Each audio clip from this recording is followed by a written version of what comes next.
تو ان کا کمال. تو پروفیسر فہد آپ بتائیے گا, ویسے تو کہتے ہیں کہ جہاں ظلم ہوتا ہے وہ معاشرے قائم نہیں رہتے, تو معاشرے میں استحکام پیدا کرنے کے لیے آپ کو کیا لگتا ہے کہ ذخیرہ اندوزوں کو کیا احکامات دیے گئے ہیں, کیا نہ کیا جائے؟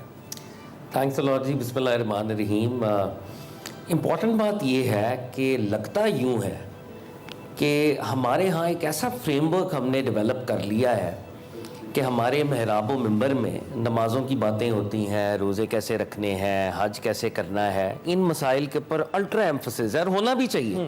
یہ دین کے فنڈامنٹلز ہیں, ریچولز ہیں, امپورٹنٹ ہیں. مگر وہ جو دین کا حقوق العباد کا فریم ورک ہے اس کو بالکل ہم نے پس پش ڈالا ہوا ہے, اور الٹیمیٹلی اور ایونچولی ہم ایک سیکولر فریم ورک میں جی رہے ہیں. ہم نے دین اور دنیا کو علیحدہ کیا ہوا ہے اصل. حالانکہ امپورٹنٹ بات یہ ہے کہ یہ سارے معاملات, جیسے 5 نمازیں میرے پہ فرض ہیں, روزے میرے پہ فرض ہیں, یہ معاملات بھی ویسے ہی میرے پہ فرض ہیں. جناب شعیب علیہ السلام اللہ کے نبی, ان کی پوری قوم کو غرق کر دیا گیا, عذاب آیا. کیا مسئلہ تھا, جرم کیا تھا؟ ناپ تول میں کمی. جی خدا کی نگاہ میں ہم جن باتوں کو ادنا سمجھ رہے ہیں وہ ادنا نہیں ہے, یہ عذاب کے ہربنجرز ہیں. شعیب علیہ السلام کی پوری قوم صفحہ ہستی سے مٹا دی گئی. ایک کرائم تھا کہ وہ ناپ تول میں کمی کرتے تھے. ان کے وہ جو ویٹس تھے, جب وہ چیزیں بیچتے تھے تو ویٹس اور تھے, جب خریدتے تھے تو ویٹس اور استعمال کرتے تھے. ہمارے لیے یہ روز کی پریکٹس ہے. ہمارے علماء نے, ہمارے کلرجی نے, کلیرکس نے یہ بتانا تھا کہ بھائی جتنی نمازیں اہم ہیں اتنے ہی یہ معاملات بھی اہم ہیں. ذخیرہ اندوزی اسلام کا فریم ورک کیا کہتا ہے؟ جو اسینشل گڈز ہیں جیسے گندم ہے, جو ہے, اجناس ہے, جن کے اوپر ایک کمیونٹی ریلائی کر رہی ہوتی ہے, اس کو میں ذخیرہ کر ہی نہیں سکتا. اس کی ٹریفک کو میں اگر انٹرفیئر کرتا ہوں آرٹیفیشلی تو میں سخت عذاب میرے اوپر اللہ تعالیٰ کی طرف سے نازل ہوگا. سرکار دو عالم کی حدیث ہے ان کے اوپر. مجھے وہ مشہور واقعہ یاد آتا ہے, سیدنا عثمان بن عفان رضی اللہ تعالیٰ عنہ, خلیفہ سوم. ہی واز اے رچ مین, بڑے ویلدی آدمی تھے, ان کے کیراونز چلتے تھے, اجناس کا کاروبار تھا. مدینہ میں قحط پڑا ہوا تھا, عربیہ کے اندر قحط تھا.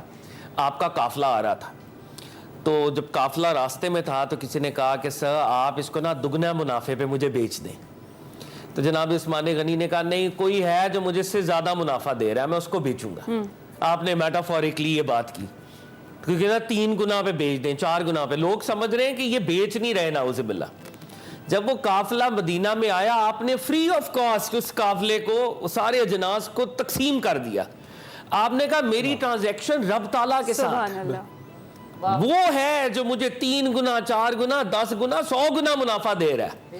تو جب مشکل آتی ہے تو at that point in time ہم نے اپنے خزانے کو کھولنا ہوتا ہے. پاکستان کا مسئلہ یہ ہے کہ ہماری وہ کلاس جو دی ہیوز ہے, وہ کلاس جو کہ رچ کلاس ہے, ویل ٹو ڈو, ان کا جو دل ہے وہ بڑا چھوٹا ہے. ان کے اندر وہ کیپیسٹی نہیں ہے کہ وہ لوگوں کے لیے اپنے خزانوں کے منہ کھول دیں, لوگوں کے لیے ایثار کریں. ہم صحابہ کی بات کریں, خلفائے راشدین کی بات کریں, اہل بیت اطہار کی بات کریں, ذخیرہ اندوزی تو دور کی بات, اپنی ضرورت کی بھی دے دیتے ہیں. سورہ دہر مشہور سورہ ہے, ڈاکٹر صاحب موجود ہیں, پروفیسر صاحب, مشہور سورہ. کیا ہو رہا ہے؟ مولا علی نے نظر مانی ہے, بی بی سیدہ نے, حسنین کریمین نے. ایک دن یتیم آ رہا ہے, ضرورت کی چیز افطار کے وقت وہ دے رہے ہیں. اگلے دن اسیر آ رہا ہے, اس کو دے رہے ہیں. مسکین آ رہا ہے, اس کو دے رہے ہیں. تو دین کا فریم ورک تو یہ کہہ رہا ہے ذخیرہ اندوزی تو دور کی بات ہے, تمہیں تو ضرورت کی چیز بھی دینی پڑے تو دے دو, ایثار کرو.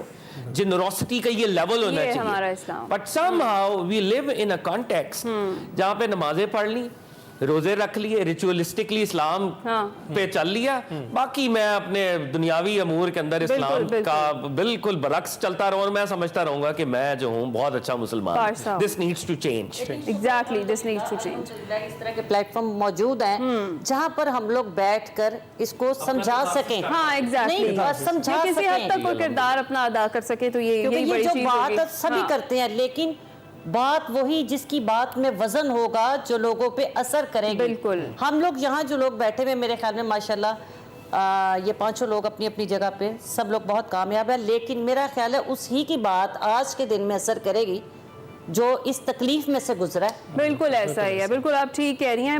ہمارے ساتھ حافظ منیب الرحمان بھی موجود ہیں, ان سے ہم نعت رسول مقبول بھی سنیں گے, لیکن ابھی ہم جائیں گے ایک چھوٹی سی بریک پر. آپ کہیں مت جائیے گا.